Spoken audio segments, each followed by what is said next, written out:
जब खेत में पानी भर जाता है तो सिर्फ पौधे नहीं डूबते, डूब जाती है किसान की मेहनत, उम्मीदें और नींद भी। तो दोस्तों, पूरे वीडियो को देखिए, कैसे बचाएं डूबी हुई फसल को। शिव प्रताप सर का वादा, हर किसान को मिलेगा सही ज्ञान। सब्सक्राइब करो माय एग्री ज्ञान। किसान भाइयों, डूबी हुई फसल के लिए कुछ स्टेप हम बता रहे हैं, जिसको फॉलो करके आप फसल में फिर जान डाल सकते हैं और फसल को आप बचा सकते हैं। आपकी फसल फिर से जिंदा हो जाइए।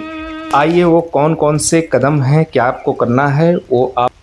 तो पहला कदम है, ध्यान दीजिएगा, खेत से पानी तुरंत निकालें। सबसे पहले कोशिश करें कि खेत में जो भी पानी है उसे जल्द से जल्द निकाल दिया जाए।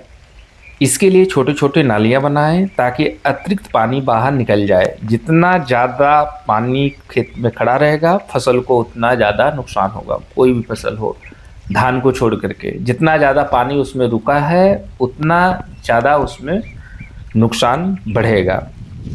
तो आपको ये चीज़ करना है। दूसरा, आपको क्या करना है, मिट्टी में ऑक्सीजन फिर से उपलब्ध कराएं। ऑक्सीजन बहुत ज़रूरी है मिट्टी में, तभी हमारा रूट बढ़ेगा, रूट सड़ने से रुकेगा। तो पानी निकालने के बाद मिट्टी भारी और सख्त हो जाती है, ऐसे में पौधों की जड़ों में सांस लेने की दिक्कत होती है। इसलिए हल्की जुताई करें या मिट्टी को थोड़ा खोला जाए ताकि हवा और ऑक्सीजन नीचे तक पहुँचे, जड़ तक पहुँचे। तो दोस्तों, ये हो गया दूसरा कदम। और तीसरा कदम हमें क्या करना है, फंगस से बचाव करना है, यानी जो फूग आता है उससे हमें बचाव करना है। तो पानी में डूबने के बाद तो फंगल डिजीज बहुत तेज़ी से फैलता है, जैसे फ्यूजेरियम विल्ट है, रूट रॉट है। तो इसके लिए हमें तो किसान भाइयों, हमें सिजेंटा कंपनी का थायोन्यूट्री ले लेना है। डोज जो आपको स्क्रीन पे दिखाई देगा, और उसके साथ में आपको ये स्पेल एग्रोटेक का 30 KTS ले लेना है, और साथ में स्प्रिट पावर 100 ml ले लेना है। तो जैसे ये तीनों दवाई हम डालेंगे तो हमें क्या है कि ये जो थायोन्यूट्री है इसके अंदर सल्फ़र भी आता है, जो एंटी फंगल का भी काम करता है, और आपके खेत में नमी भी ये जल्दी ख़त्म करेगा। जो पानी ये भरा हुआ है ये जल्दी नमी ख़त्म करेगा। फिर उसके बाद हमें ध्यान देना है कि ज़्यादा पानी नहीं चढ़ाना है, ज़्यादा से ज़्यादा 10 मिनट 5 मिनट में ही जित तक चढ़ जाए तब तक चढ़ा देना है बैरल के हिसाब से।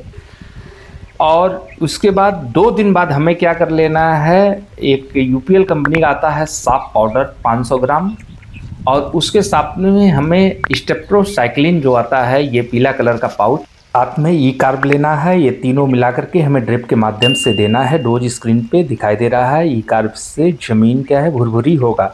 तो हमारे खेत में जो भी बैक्टीरियल और फंगल बिल्ट आने वाला है वो बिल्ट आएगा नहीं, तो हमारा पौधा सबसे पहले जड़ मजबूत हो गया। तो ये हो गया, जड़ मजबूत कर लिया हमने। फिर उसके बाद हमारा अगला कदम है, जब खेत से पानी निकल जाता है और मिट्टियाँ सूखने लगती हैं तो पौधा हमारा बहुत स्ट्रेस में आ जाता है।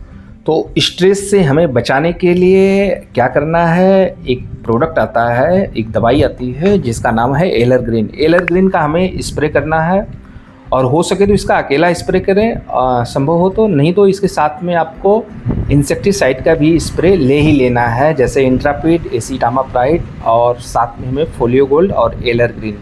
चारों का डोज आप सभी लोगों को दिखाई दे रहा होगा स्क्रीन पे। ये हमें लेकर के इसका स्प्रे कर देना है, जिससे हमारा पौधा स्ट्रेस में ना रहे और नेचुरल ग्रोथ उसको मिलने लगे। तो दोस्तों, अगर खेती संबंधित कोई भी जानकारी आपको चाहिए तो आप कमेंट करें और हमारे चैनल को सब्सक्राइब करें। धन्यवाद। वीडियो अच्छी लगी हो तो लाइक करें, सब्सक्राइब करें, शेयर करें। सवाल या सुझाव हो तो कमेंट करें। हर किसान को मिलेगा सही ज्ञान। सब्सक्राइब करो माय एग्री ज्ञान। धन्यवाद।